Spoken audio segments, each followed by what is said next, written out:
Last we left, the Green Dragons, as well as the Robin Egg Blue Yellow Jackets, had been taking a much-needed sabbatical, using their time to rest, get drunk, visit family, and otherwise hone their skills. Near the end of the month, Kyrus, one of the council members for the Adventurers Guild, paid a visit to Phandalin. He informed the party that their decisions on the last quest were not aligned with guild expectations, and while most of the council intended to punish them, Kyrus wanted to reward them for their bravery in adversity. A personal quest was given to the Green Dragons, with plenty of extra time to do with as they pleased. Bartholomew officially joined the Green Dragons, allowing Kyrus to file the appropriate paperwork. Boxy, on the other hand, was nowhere to be found when the Green Dragons set off for their next quest.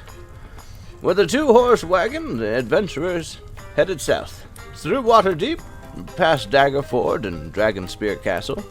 And while the trip was mostly uneventful, the Green Dragons did happen upon a giant scorpion, one that could be bought off rather than fought.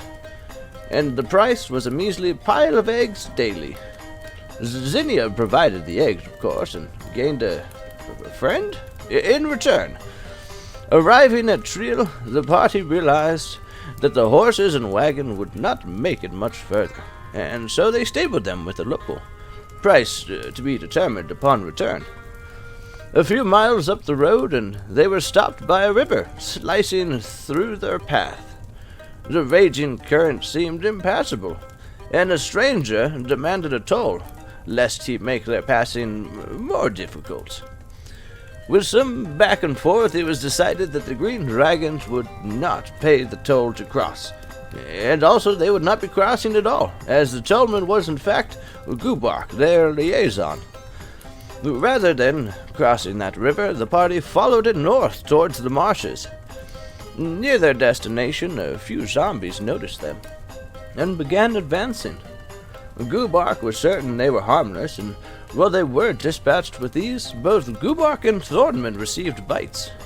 Thornman's arm wound was treated by Bartholomew, but Gubark insisted his would heal on its own. 2 nights later, and Gubark was dead. And while initially Thornman's wound seemed to heal, it was merely on the surface. A black tendril of rot and infection was slowly creeping up the center of his arm. Though their guide had perished, the party was able to find the village, even if it was infested with the undead. Will they find Bubbles? Will Thornman succumb to the zombie infection? Will any of them make it home alive? Let's find out.